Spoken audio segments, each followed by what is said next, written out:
What's up, guys? Manic.mercurian here, and today I wanted to talk about America's Pluto return. Now, really quick, for those of you who maybe not be immersed in astrology, if you're saying, what's a Pluto return? What's this guy talking about? I'm going to do a really brief kind of explanation so you're caught up, and then I'm going to share some of my thoughts, and from there, I don't know what's going to happen. We might just, there's so much going on. There's so much to talk about, potentially. Um, okay. So what is a Pluto return? Yeah, sorry. It's just I don't know kind of where you guys are at with astrology, so it's hard to know how to explain it. But with each and every planet, when it comes through a full circle and then comes back to the point that it was at our birth, we experience this like burst of that planet's energy as we conclude one cycle and begin another.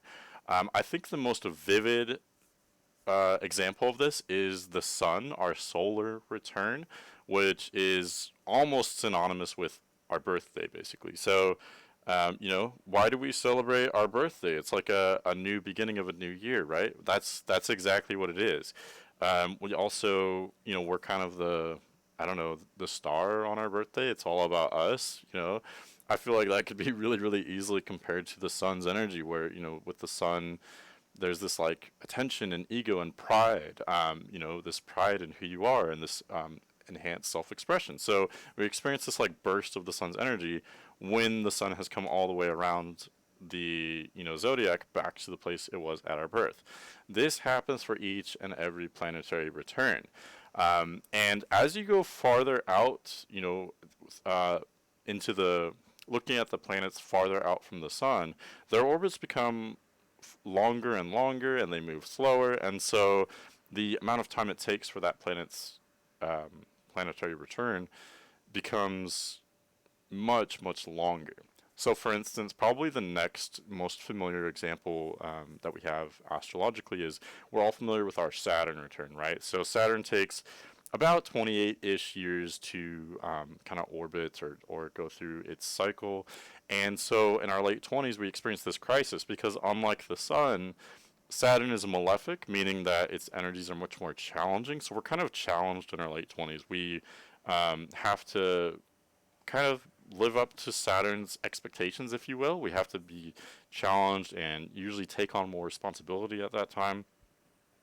And as we go out farther, in our personal lives, we may have, like a Uranus return in our 80s, and we don't quite live long enough for a Neptune return or a Pluto return. Um, it's been a while since I've looked into this. I believe Neptune takes like 160 years to take an orbit, so you'd have to live 160 years to have a Neptune return, and with Pluto, you'd have to live 248 years for a Pluto return. Um, so it would just be irrelevant, right? Except it's not, because these returns, these planetary cycles and events apply not only to humans, they apply to other entities as well, like businesses and countries. And that's where you get this really interesting, I almost said easy.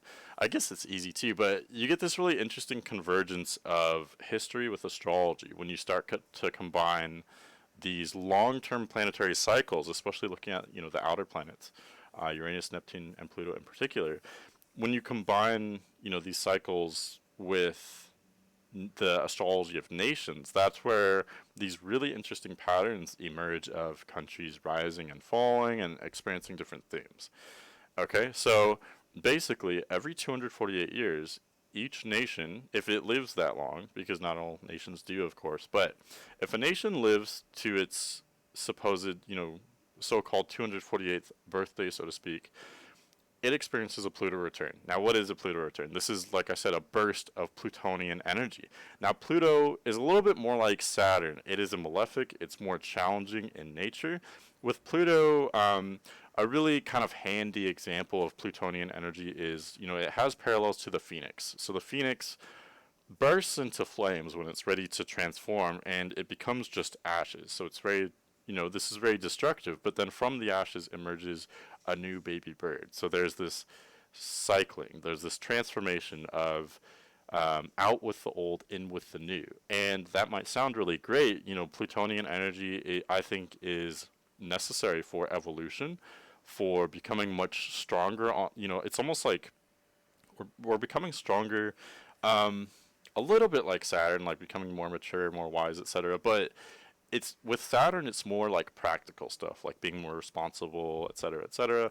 With Pluto, it's like you have to really, you know, go down to your very core, or to the very core of whatever we're talking about, to the core of nations, and see what's at the very core of this national identity. Is it pure? You know, maybe there's decay on the outside. We need to eliminate all that, destroy the decay, destroy whatever's not working, destroy what's not just. But then the question becomes, at the very core of what we're talking about, like a nation, for example, at its very core, is it pure? Is it good? Or is there rot even at the very core of it? And I think this is what we've been experiencing with our nation, with the United States. You know, there are different viewpoints on this, but there are actually there are probably two different main viewpoints on this. You know, we have an increasing number of people thinking this nation at its very core is rotten. It must be destroyed and replaced with something else. And then there's other people saying, no, you know, there is goodness, you know, immense goodness at the core of this country. It's just this kind of rot on the outside that needs to be eliminated. Either way, the need for intense change is obvious. Now, this actually leads to what I wanted to talk about. So, I think, to be totally honest, this is going to be kind of my subjective viewpoint a little bit. I am maybe a little bit jaded on these promises of intense transformation and change. For instance, I think we've been promised this since 2007, 2008. You know, Obama was famous for promising hope and change. And I feel like we were all a little bit disappointed in the years following, you know, going through an economic depression, so to speak, or recession, whatever you want to call it. And then I don't know if you guys follow, you know, how deeply you follow astrology or metaphysics, but in both astrology as well as metaphysics and prophecies, many people pointed to the 20 teens as an immense time of really intense change. And yes, I think it was, but more so than what actually happened. Like, you know, like nations rising and falling. And I mean, yeah, you can like fact check me and say that maybe some nations formed, but for me personally, I think, you know, what was promised, like many people said there was going to be a polar shift. You know, there were prophecies of, you know, the UK like flooding and becoming like a Muslim state or something. There were a lot of visions, promises, you know, interpretations of, I think it was the Saturn Uranus square. A lot of these things never came to pass. And with the Pluto return, you know, let's go back to the idea of a nation transforming itself, basically. That's kind of what we were promised would happen. And I want to be very clear. When you kind of Google, you know, what's the exact date of America's Pluto return? What I found was February 2nd, or excuse me, February 22nd, 2022, which is very interesting because the date was 2/22/22. But what's not often mentioned anymore, I feel like this information used to be more accessible, and it's kind of weird to me that it's maybe not anymore. I don't know if it's just my searching, but because planets, especially outer planets, spend so much time retrograde, we actually have three precise dates where the transiting Pluto will conjoin with the exact point it was at our country's birth. I'm showing our nation's, you know, the United States' birth chart right now. So you can see Pluto's at 27 degrees and 33 minutes of Capricorn. And at the time of me making this, July 20th, 2022, you know, these are the current, these are where the planets are currently at. This is the current chart. You can see Pluto is at 27 degrees. And what I was getting at, and kind of never finished, I'm sorry, my thoughts are going to be a little bit disorganized, but we actually have three exact dates for the Pluto return. This is because Pluto, and this is common with outer planets, Pluto will initially cross over that that natal point, so-called natal point of our country. So that the first conjunction or first Pluto return date was February 22nd, 2022. But Pluto since then has turned retrograde and turned, kind of backward from our perception and moved back again over that same point. So this second Pluto return happened July 11th, 2022. So only, just over a week ago, at the time of my making this video. And then Pluto will, in the near future, it will turn direct, and then it will cross over for a third and final time, um, that same point on December 28th. And then if our nation lives another 248 years, then we'll go through this all over again in a kind of different way once we get there. But as for the three 2022 Pluto returns, or transiting Pluto, conjoining natal Pluto, so to speak, I think it's kind of neat that all three fit within the year of 2022. But having been through 2 out of 3 of these Pluto returns, and each one of them is a little bit different, but has our nation been radically transformed? Has it been destroyed or transformed into something new? No, it hasn't. And so that's the reason for this title. I just had this thought occur to me that, like, this isn't what I expected. And on the one hand, it's like, yeah, there's a lot of stuff going on. We can see the decay. I mean, I think we've all, and I don't care about your party affiliation or whatever, I think we've all seen the decay, and we've all seen the need for change for many years now. Like, I remember back in, just quick side tangent real quick here, but even back, before, when I was a child, I wasn't into politics or anything, but I remember during the Bush Jr. administration, during Bush's terms, the war in Iraq, where I think that was a major moment where the American people realized we're not in control. Like, the vast majority of us are not in favor of this war, and yet we're over there anyway. Since then, I feel like that was just one small example. That was just one small, since then, there's so many different things where we have realized we're not really in control, and part of that is division. Part of that is that, yes, we all want hope and change, as Obama put it. He won pretty much maybe the closest thing to a landslide victory that we've had in modern times. But have we gotten that kind of dramatic change that's been promised? I don't think so. And and again, part of that is because of these tensions and this division. We all want change, but we can't agree on what kind of, how is that going to go down exactly?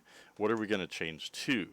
We can all experience this intensity right now, and part of this is not just the Pluto return.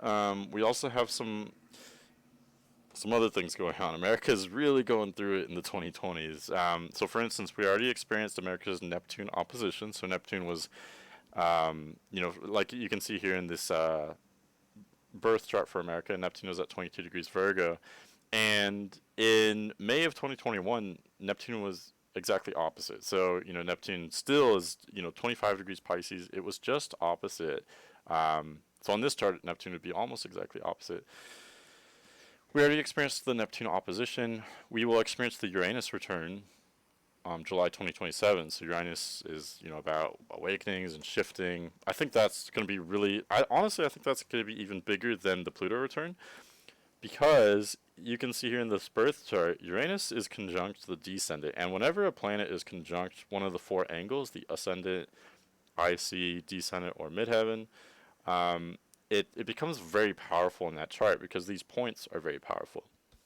This means that Uranus was exactly conjunct the western horizon at the time of this nation's founding. So Uranus has played a very, very important, very clear part in American history. I could do a whole video on the Uranus return. Actually, I have. I will link that in the description.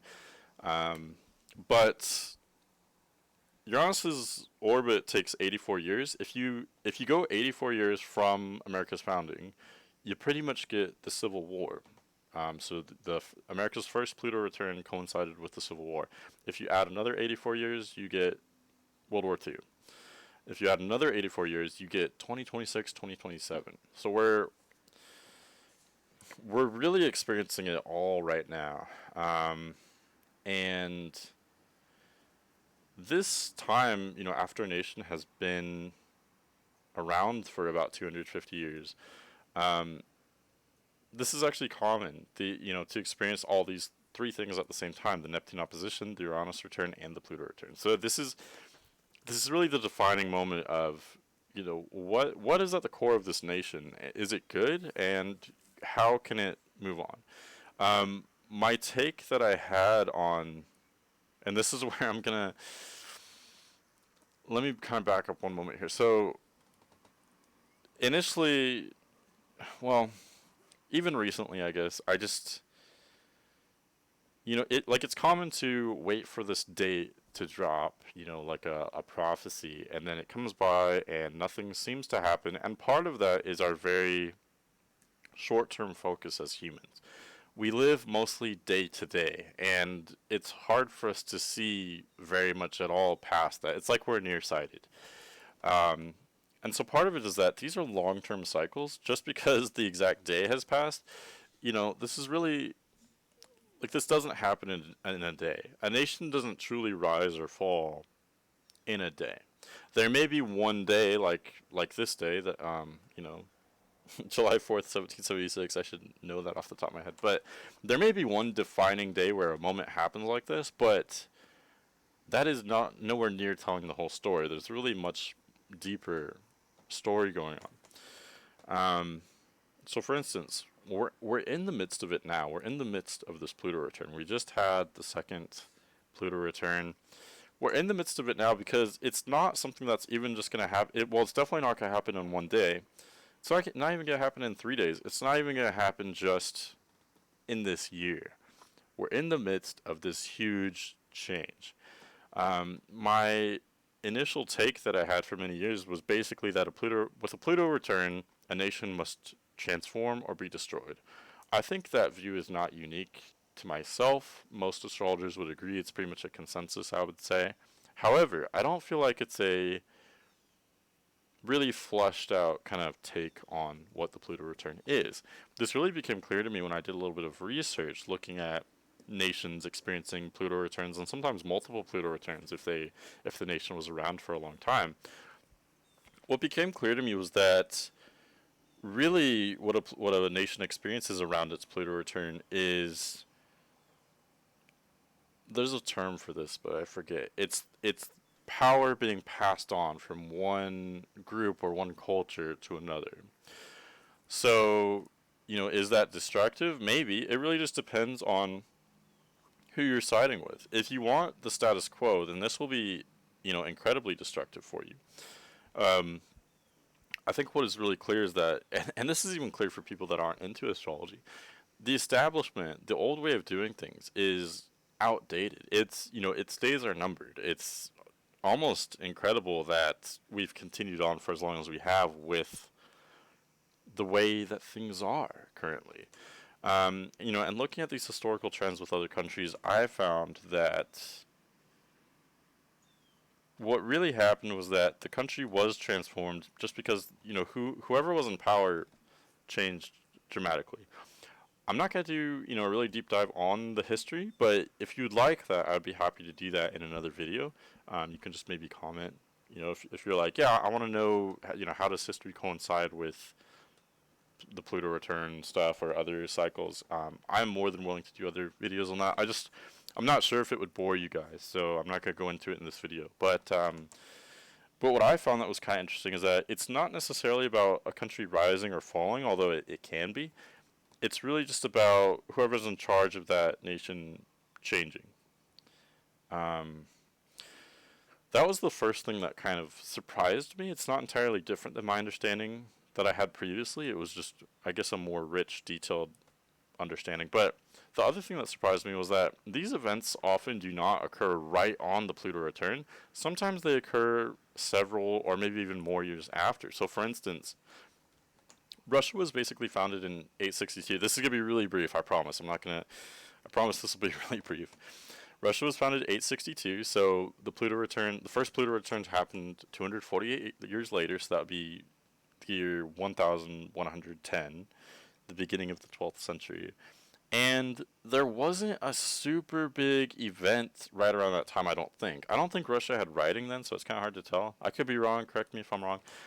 Their history was a little spotty about that time, but the Kievan Rus was beginning to decay at that time, and then the Mongols invaded about 100 years later. So it's like, yeah, that was destroyed, so to speak, and then the Mongols were in charge after that, basically. It was 100 years later, so that would put it pretty much in the middle of the next Pluto cycle. But still, there was this decay that would eventually lead to that downfall that was already happening at the time of the first Pluto return. So that's a pretty loose example. But as I went forward, because Russia is one of the few countries that has a very clear founding date, and it was a long time. It has a very early, clear founding date. That's kind of hard to find. Like, it would be really cool for me to look at like Rome, for example, because Rome was around for like thousands of years.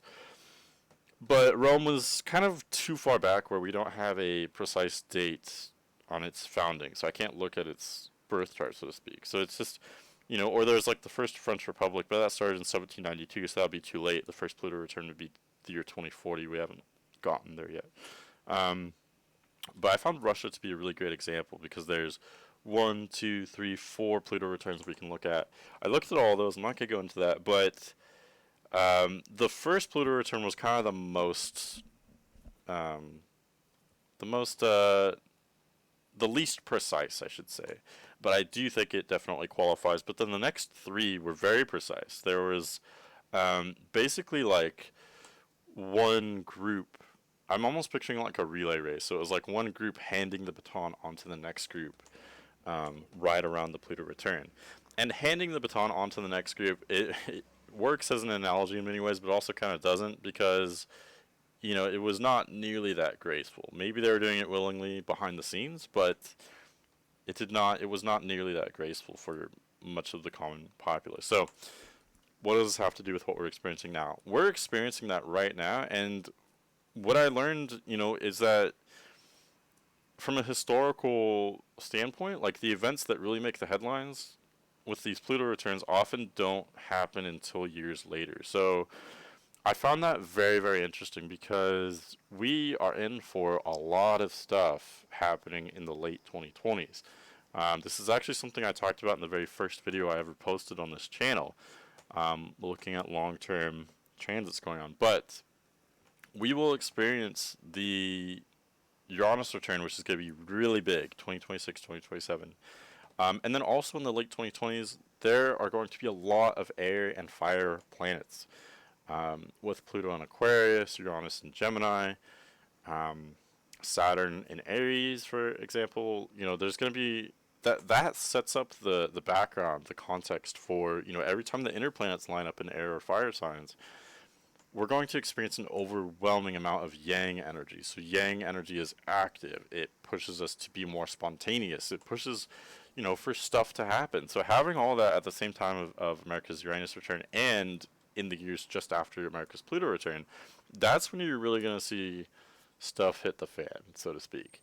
And I'm personally excited for this. I mean, what else can we do? Are we going to stay in this heavy Capricornian, top-down, dysfunctional, left versus right? I don't know about everybody else, but I'm kind of bored, to be honest. But at the same time, on the other hand, how can I be bored when there is so much stuff going on? Just recently we had Roe versus Wade overturned, so that made abortion a state issue. But then since then, Biden has made an executive order basically legalizing abortion again. And then now to me, the way I see it, I'm not super immersed in all this political stuff, but if abortion is an issue just based on an executive order, then that basically means that each president can change it. So every time we switch from a Democrat president to a Republican president and then back to Democrat, which seems to be happening a lot lately, each one can just have an executive order switching over the last president's executive order. So maybe for the rest of Biden's term, abortion will be legal. But if we have a Republican president after Biden, which I think is likely, then abortion will be a state issue again. And then if we have a Democrat president, then abortion will be legal again. So, I mean, I just take a step back from that and kind of laugh because I know abortion is a serious issue. I'm not even talking about that right now. I just think for such a serious issue, it's kind of silly that it can just completely change. Like the law on it can completely change every 4 years. To me that just seems silly, and it's a really stark example of not only the current dysfunction in our political climate, but also I think kind of the friction between the political branches, between the branches of government. It's almost like these different branches are like fighting amongst each other now. So the judicial branch has overturned Roe versus Wade, but then the executive branch has basically nullified that. Another example of that is, rumors were going around. I guess Clarence Thomas said something. He's a Supreme Court justice, if you don't know. He said something about relooking at, like gay marriage, for example. And so now the legislative branch, the Congress has, I guess, is passing a bill in order to make sure that the Supreme Court can't make gay marriage illegal again. So now that's another great example, not great meaning good, but just another kind of perfect example of not. It's almost like a clash between the judicial branch and the legislative branch. And I guess you could say that you could argue that this is nothing new, that there's always been political friction, and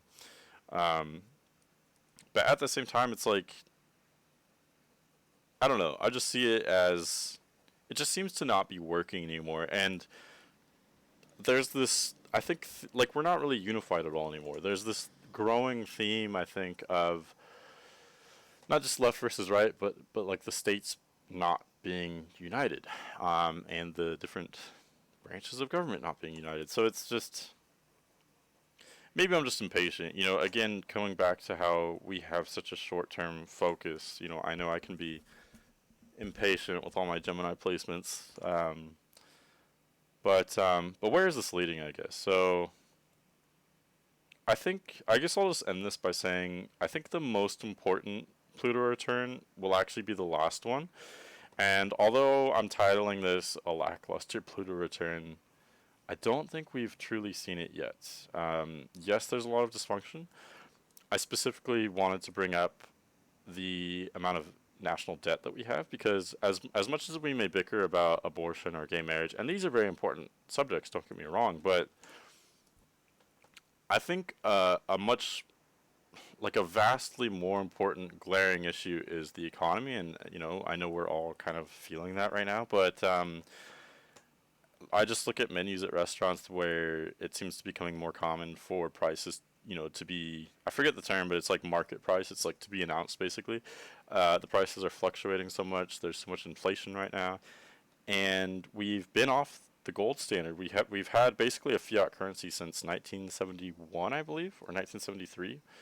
So it's been 50 years that our money has not been backed by anything. This is very important. Important.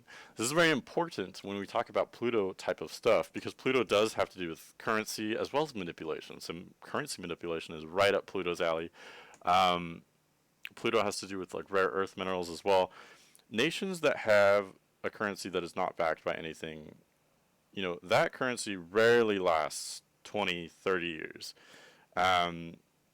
It's been extremely unusual that this fiat currency has lasted 50 years. And it's only done so because, especially the Federal Reserve has been able to manipulate the currency so much. They've been able to increase inflation just enough to keep things from completely going out of control. Because if you don't have enough inflation, you could have deflation, which is equally bad and can basically cripple the economy. But if you have too much inflation, then it could suddenly get out of hand, where if people know that the prices are going up by the day, then they will flood the markets. They'll get as much gas as they can. And when people like flood the market like that, then that drives up the prices. That drives up the demand, which drives up the prices. So that exacerbates the inflation problem. And then suddenly you can have runaway inflation. And this is by far the most common result. This is not anywhere near the first time in history that a nation has decided they didn't want to back their currency by a substance like gold, silver, whatever. It could be anything. But, it's all too tempting for a nation to, quote, temporarily suspend the gold standard, because then they can basically impose a hidden tax. We vote on taxes generally speaking, but we don't vote on inflation. The Federal Reserve can print as much money as they want.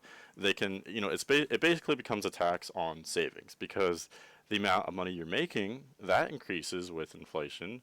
Um, the amount of money, the power of money, that's all relative to inflation. But what's not relative to inflation is the amount of money you owe and the amount of money in your savings account. So anyone having, if you have a lot of money in your bank account right now, the value of that is decreasing basically um, with inflation.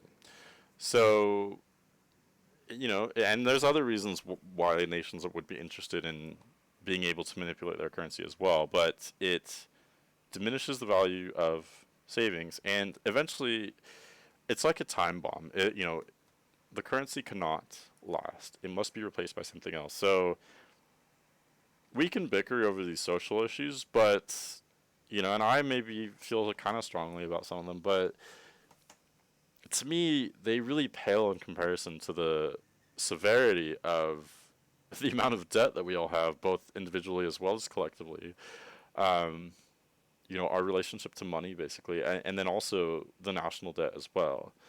I think the federal government in particular, has reached a point where it's just, it's almost like they're children. It's like we can say we want to vote for something, but they just keep demanding more and more money. We're passing bills for like billions and trillions of dollars, and it's very clear that this is not sustainable. So, anyway, this has been ranty, but America's Pluto return.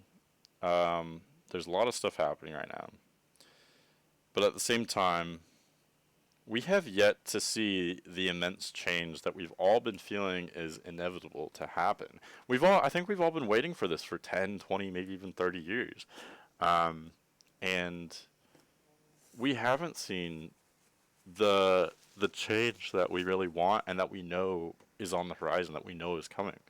So I think there's this like fear and insecurity, but when fear and insecurity are around for 10, 20 years, I think they are replaced by apathy.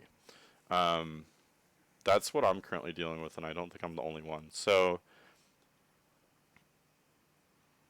I guess just, we're in very interesting times. I'm going to end this by saying, was I, were my expectations met by the first and second Pluto returns? Not necessarily. Yeah, we're experiencing a lot of dysfunction right now. That makes a lot of sense. But has this nation been completely transformed? I wouldn't say so. It's the same. It's a lot of the same people in power, um, or the same families in power, the same institutions in power. All this has to be changed.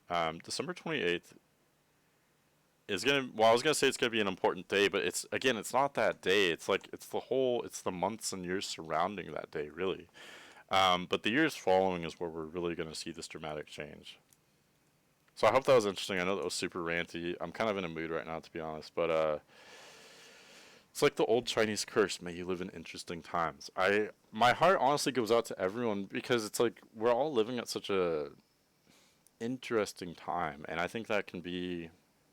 I mean, there's this whole range of emotions that comes with it. I mean, it's already hard enough just to have your own kind of personal life. We all experience our own drama and problems. But then when there are these really fundamental, like institutional issues, it becomes really interesting. So I do believe that we chose to incarnate here at this time, and I am an optimist. Yes, it's really dysfunctional. We have to first, I think, look at the dark before we can look at the light. Um, but I am an optimist. Um, 2023, 2024, I think will be the meltdown.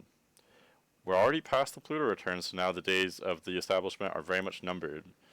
2023, 2024, Saturn will join Neptune in Pisces. And with Saturn and Neptune in Pisces, there's going to be this meltdown. There's going to be this kind of global collapse of sorts. And this could maybe accentuate freedom temporarily, but it could also be dangerous. There's a lack of order, a lack of structure.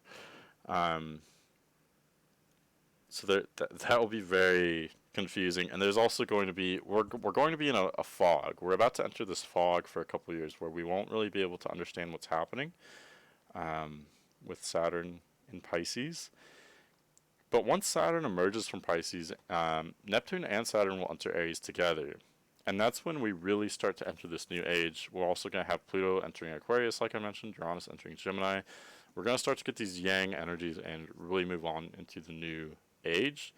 And part of my intention with this video is a little bit sneaky. I don't think this Pluto return will be lackluster at all. I think we're just too early to truly understand it yet. So I'm hoping that this title won't age well, actually. And I think later we're just going to look back at this as like a nightmare almost. That's what I'm hoping, and that's what I think will happen. Anyway, thanks for hanging in there and listening to me just rant and ramble. If you have any suggestions, I'd be more than happy to hear them and maybe cover them. If you want to reach out to me for a personal reading, you can, well, first you can go to my website for more information on that, www.manic.mercurian.net. I will link it in the description, or you can also email me. Yeah, if you want to chat, if you want a reading, hit me up, manic.mercurian at, oh, what is it? Manic.mercurian@gmail.net. That'll be in the description as well. Thanks for listening. I'll talk to you later.